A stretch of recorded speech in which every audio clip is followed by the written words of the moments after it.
Factors that contributed to the emergence of modern nation state. कौन कौन से factors हैं? पहले हमने एरास पढ़े हैं हिस्टोरिकल कॉन्टेक्स्ट में, फिर हमने डिफरेंट थियरीज पढ़ी हैं, और अभी हम फैक्टर्स पढ़ रहे हैं जो कि emergence of modern nation state system है। ठीक है, सबसे पहले हमें नजर आता है पॉलिटिकल एंड इकोनॉमिक चेंज, जिसमें अगर आप थोड़ा सा पीछे जाएं तो आपने पढ़ा होगा मर्केंटलिज्म। अभी हमने बहुत बिल्कुल पिछली स्लाइड पे पढ़ा है कैपिटलिज्म, कि ये पॉलिटिकल, और उसके बाद ये इकोनॉमिक चेंजेस हैं कि जैसे जैसे दुनिया आगे बढ़ रही है ये फैक्टर्स जो हैं वो कंपेल कर रहे हैं कि there should be a formal arrangement of a state, there should be rule based states जो कि इकोनॉमिक फोर्सेस को बेटर सर्व करें। ठीक है, तो पहला फैक्टर हमें नजर आता है इकोनॉमिक फैक्टर। ठीक है, जिसमें मर्केंटलिज्म है, कैपिटलिज्म है, इंडस्ट्रियलाइजेशन हो रही है। ठीक है जी, इन सारे रीजंस की वजह से ये फैक्टर्स कंट्रीब्यूट किए स्टेट की इमरजेंस में। ठीक है जी, उसके बाद अगर हम पॉलिटिकल चेंजेस की बात करें, उसमें हमने एक ट्रीटी पढ़ी है, ट्रीटी ऑफ वेस्टफेलिया है।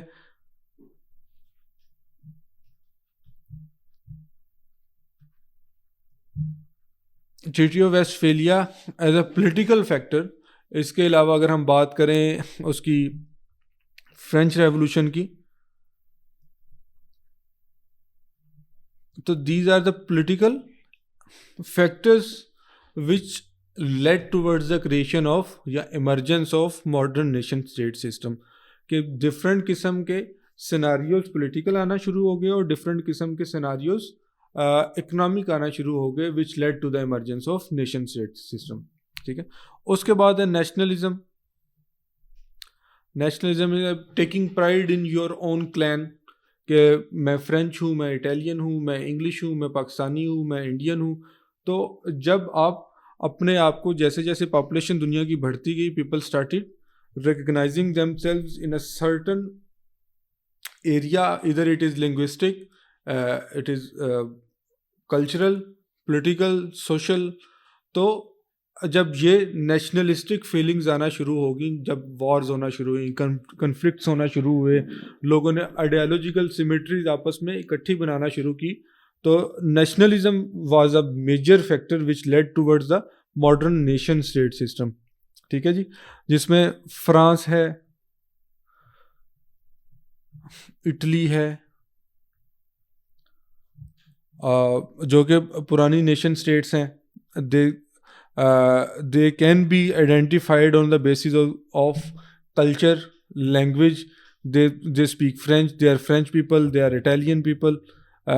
तो इस तरह से ये फैक्टर्स आना शुरू हुए which led to the emergence of modern nation state system. और अगर हम उसके आगे चलें तो उसमें आ जाता है रिलीजन। थर्ड फैक्टर इज कि जब लोग रिलीजियसली एक डिफरेंट आइडेंटिटी में जाना शुरू हुए, इधर it is Christianity, Islam, Jews थे। ठीक है, तो ये फैक्टर जो है ये भी बुरेकार आया कि जब लोगों ने अपने आप को एक कंपार्टमेंट में रखना शुरू किया, आई एम ए मुस्लिम।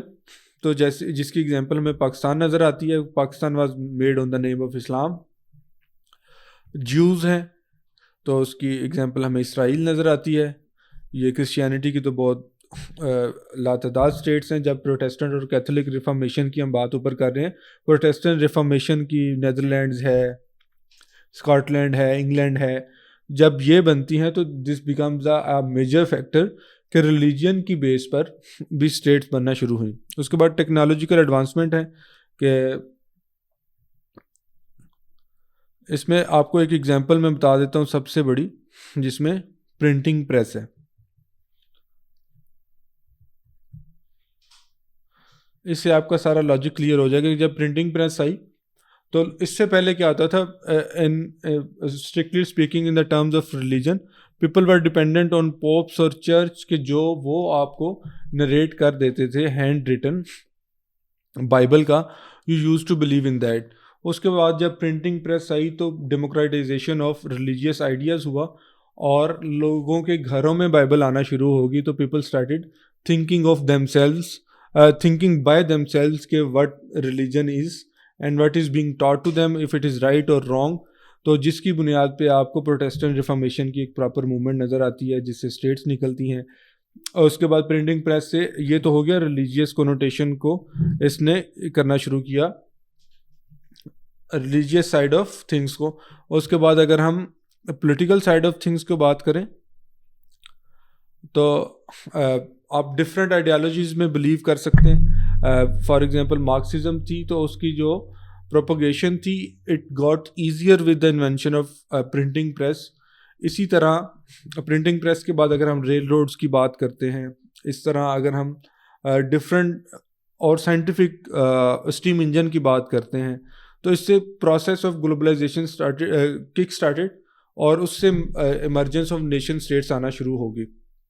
ठीक है, उसके बाद आ जाता है international relations was a major international factor that contributed to the emergence of nation state system.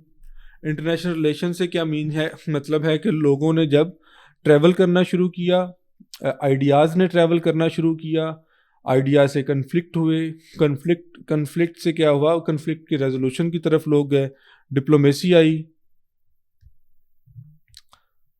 Diplomacy है, वॉर एंड कन्फ्लिक्ट है, वो नीचे भी आ जाता है। तो जब इनका फ्लो हुआ तो उससे अब स्टेट्स बनना शुरू हुई। उसके बाद आ जाता है colonialism. Colonialism is another major factor which led to the emergence of modern nation state system. हम ऊपर पढ़ चुके हैं कि जब मर्केंटलिज्म आई तो आउटफ्लो हुआ स्टेट्स का, लोगों ने क्या करना कि एक्सपेंशन करना शुरू की, स्टेट्स ने, फ्रांस ने, इंग्लैंड ने, पुर्तगाल ने और कॉलोनीज बनाना शुरू कर दी। उसके बाद जब डीकोलोनाइजेशन का प्रोसेस हुआ तो सेकेंड वर्ल्ड वार के बाद, तो उस प्रोसेस में बहुत सारी स्टेट हमें नज़र आती हैं। एशिया में हम खुद पाकिस्तान खुद डीकोलोनाइजेशन का एक नतीजा है, और अफ्रीका में है, फार ईस्ट एशिया में है। ठीक है, तो जब डीकोलोनाइजेशन होती है, कोलोनाइजेशन, उसके बाद जब सब्सिक्वेंट डीकोलोनाइजेशन होती है तो हमें मॉडर्न नेशन स्टेट्स मार्ज वजूद में आना शुरू होती हैं। उसका एग्जांपल अगर हम एशिया में ले तो एशिया में ही इटसेल्फ पाकिस्तान, इंडिया, बांग्लादेश और उसके बाद चाइना इन 1949, तो सारी स्टेट्स तो डीकोलोनाइजेशन का प्रोसेस थी। ठीक है जी। उसके बाद वॉर एंड कन्फ्लिक्ट अगर हम लें, इससे पहले इसकी एग्जांपल मैं आपको सिर्फ दे देता हूँ। इसकी खिलाफत उस्मानिया थी, टर्किश एम्पायर जो थी, फर्स्ट वर्ल्ड वार के बाद क्या होता है कि इसको डिज़ोल्व कर दिया जाता है और वहाँ से मिडल ईस्ट में बहुत सारी स्टेट्स मार्ज वजूद में आती हैं। उसका मदर स्टेट बन जाती है टर्की, जिसको तुर्की बोला जाता है, और उसके बाद डिफरेंट स्टेट्स, सऊदी अरेबिया है, यूएई है, ओमान है, यमन है, इस तरह की नॉर्दर्न अफ्रीका की स्टेट्स भी क्या होती हैं, वो निकलती हैं। ठीक है, तो these are different factors which led to the emergence of nation state system. इसको इस एंगल से अगर हम देखें तो उसके बाद एक छोटा सा टॉपिक है एलिमेंट्स ऑफ नेशन स्टेट, जिसको हम अगर स्टेट बोलें, a state can not be called a state if any of these are missing. इसको हम एक एग्जाम्पल से भी देख लेते हैं। इमेजिन के ये 4 स्टेट के एलिमेंट्स हैं: territory, population, government, sovereignty. Sovereignty का टॉपिक एक बड़ा लंबा टॉपिक है, इसके बाद आएगा, उसको जब आप पढ़ लेंगे तो अब सॉवरेनिटी क्लियर हो जाएगा। Sovereignty means supreme authority in a country. ठीक है, एक स्टेट को स्टेट होने के लिए ये 4 चीज़ें होना बड़ी इंपॉर्टेंट है। ठीक है, इनमें से एक भी मिसिंग होगी तो ये स्टेट नहीं कहलाएगी। ठीक है, आपके पास पॉपुलेशन हो सकती है, टेरिटरी हो सकती है, गवर्नमेंट हो सकती है। ठीक है, फॉर एग्जांपल अगर हम इस तरह से देखें तो पंजाब जो है, पाकिस्तान का पंजाब का प्रोविंस जो है, it has population, it has territory, it has government, Punjab government जो है, लेकिन it can not be called a state. ठीक है, तो स्टेट तो एक वो सूबों को भी बोला जाता है, जैसे कि स्टेट ऑफ न्यूयॉर्क है, लेकिन वो सिर्फ ग्रामर वोकेबलरी में आती है। ठीक, वो एक डिफरेंट चीज़ है। उसको अगर आप पढ़ना चाहें तो गूगल कर लें कि what is different between provincial state and a state. ठीक है, तो it can, Punjab can not be called a state. अगर हम बात करें ऐसे, अगर यहीं पे इसकी गवर्नमेंट हो जाएगी तो पंजाब एक मुल्क बन जाएगा। ठीक है, तो Punjab can not be called a state. और उसके बाद अगर हम यहाँ से गायब करते हैं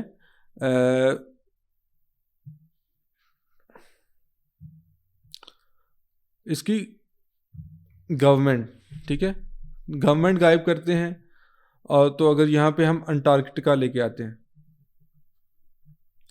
वहाँ उसके बाद टेरिटरी है, कोई इंडिजिनस लोकल पॉपुलेशन भी थोड़ी बहुत, कोई 2 लोग ही होंगे, एक बंदा भी है, वो सॉवरन भी है कि मैं तो, मुझे तो कोई इन्फ्लुएंस नहीं कर सकता, लेकिन it does not have a government, तो it can not be called a state. अगर यहीं पे हम पाकिस्तान की एग्जांपल लेते हैं,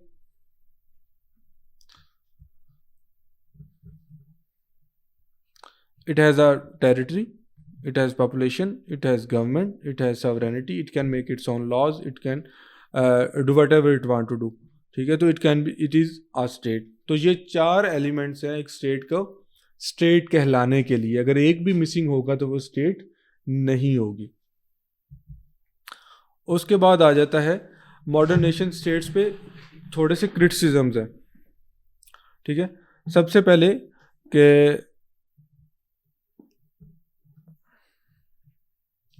it denies diversity and multiculturalism. जब एक स्टेट बन गई तो वो एक डिफाइंड टेरिटरी हो जाएगी, उसकी एक पॉपुलेशन होगी, सॉवरेनिटी होगी, गवर्नमेंट होगी, तो वहाँ पे रूम कम रह जाता है किसके लिए, मल्टीकल्चरलिज्म की, जिसकी वजह से हमें इश्यूज भी आते हैं। अगर हम पाकिस्तान की एग्जांपल लें तो multicultural aspects of a society gets ignored. तो जिसमें फॉर एग्जांपल बलूचिस्तान है, स्टेट को एज एन ऑर्गेनिज्म फंक्शन करने के लिए एक सेट पैटर्न पे चलना होता है। तो मल्टी कल्चरल एस्पेक्ट्स क्रिटिसिज्म जो करते हैं वो कहते हैं कि वो इग्नोर हो जाते हैं, और जो कि खुद अपने आप को ज़्यादा बेटर मैनेज कर सकते थे by being part of Pakistani state, Balochistan क्या है, सफ़र कर रहा है। ठीक है जी, इस सबसे बड़ा क्रिटिसिज्म इस मॉडर्न नेशन स्टेट्स पे ये है, डाइवर्सिटी। इसमें भी फर्दर जब हम फेडरलिज्म की और फेडरल फॉर्म ऑफ गवर्नमेंट और यूनिटरी फॉर्म ऑफ गवर्नमेंट पढ़ेंगे तो उसमें पढ़ेंगे डाइवर्सिटी कैसे प्रॉब्लम होती है, या किस तरह आपकी डाइवर्सिटी क्या हो सकता है, आपके लिए एक प्लस पॉइंट भी हो सकती है। ठीक है, उसके बाद चैलेंजेस हैं मॉडर्न नेशन स्टेट्स की रिजिडिटी की वजह से, इसकी सॉवरन रिजिडिटी की वजह से, कि इमिग्रेशन के प्रॉब्लम्स हैं, जिसमें रेफ्यूजीज़ होते हैं, उनका कोई मुल्क नहीं होता। फिर ट्रेड के प्रॉब्लम्स हैं कि जो एक चीज़ पाकिस्तान और लाहौर से दिल्ली ले जाने में कोई अर्लियर टाइम्स में कोई मसला नहीं था, जैसी मॉडर्न नेशन स्टेट्स आई हैं तो ये ट्रेड पे बैन्स हैं, और people get denied access to the products of very immediate neighbours, जैसे कि पाकिस्तान के मामले में दिल्ली है, लाहौर से गुरदासपुर है, तो हम उनकी प्रोडक्ट्स नहीं लेके आ सकते। It is because of rigid modern nation states. उसके बाद सिक्योरिटी है कि due to modern nation states, Pakistan और इंडिया की अगेन एग्जांपल ले लें तो सिक्योरिटी एक बहुत बड़ा रिस्क है। People are at the risk of getting wiped out in case of nuclear war. उसके बाद ग्लोबलाइजेशन की वेक में सिक्योरिटी जो है बहुत सारे प्रॉब्लम्स ने जन्म लिया है, जिसमें क्राइम है, जिसमें थेफ्ट है, जिसमें ह्यूमन राइट्स के प्रॉब्लम्स हैं। तो security has gotten compromised due to rigid या फिर मॉडर्न नेशन स्टेट्स के जो राइज की वजह से। ठीक है, उसके बाद आ जाता है इन्वायरमेंटल कंसर्न्स कि there is a race between modern nation states to get rich, to lead the world, और इसके लिए क्या करना पड़ता है, स्टेट्स को एक्सटेंसिव इंडस्ट्रियलाइजेशन करनी पड़ती है, और नेचुरल रिसोर्सेज डिप्लीट हो रहे हैं, जैसे कि ऑयल की प्राइसेस ऊपर जा रही हैं, सप्लाई कम होती जा रही है, इसके अल्टरनेट्स बनाने, alternates are expensive, states can afford, third world countries can afford that. तो उसकी वजह से क्या होती है कि जो इसके इफ़ेक्ट्स आ रहे हैं वो उन स्टेट्स के लिए आ रहे हैं, those who are smaller states और economically smaller states, relatively new states, for example Pakistan है। तो उसके इफ़ेक्ट्स इन जैसे कंट्रीज़ पे आ रहे हैं, जैसे रिसेंट फ्लडिंग थी, ठीक है जी। तो इस तरह के प्रॉब्लम्स क्रिएट कर रही है क्या मॉडर्न नेशन स्टेट। उसके बाद आ जाता है कि इंटरनेशनल रिलेशंस में जो सिस्टम है वो कंपटीशन बेस्ड है, कन्फ्लिक्ट बेस्ड है, रादर कोऑपरेशन एंड कोलैबोरेशन। आपको नेशन स्टेट्स बहुत ज़्यादा मिलेंगी, नेशनल आइडेंटिटीज़ बहुत ज़्यादा मिलेंगी, लेकिन इनको मिटिगेट करने के जो फॉरम्स हैं वो बहुत थोड़े मिलेंगे। आपको यूएनओ 1 मिलेगा, स्टेट्स 200 मिलेंगी। आपको फंक्शनिंग मल्टीलैटरल ऑर्गेनाइजेशन बहुत थोड़ी मिलेंगी, ठीक है। तो उसमें क्या है, कंपटीशन और कन्फ्लिक्ट की वजह से नेशनलिज्म और कन्फ्लिक्ट ने जन्म लिया है कि आप अपने आप को कंपार्टमेंट्स में ढूंढते हैं, ठीक है। आप अब फ्रेंच कहलाना पसंद करते हैं, ना कि part of a wider global community, ठीक है। आप पाकिस्तानी कहलाना पसंद करते हैं despite being a part of wider global community की। तो ये इस पे कन्फ्लिक्ट्स हैं, कुछ चैलेंजेस और क्रिटिसिज्म है जो कि मॉडर्न नेशन स्टेट्स पे हैं, ठीक है जी। तो ये हमारा आज का लेक्चर था। Thank you very much.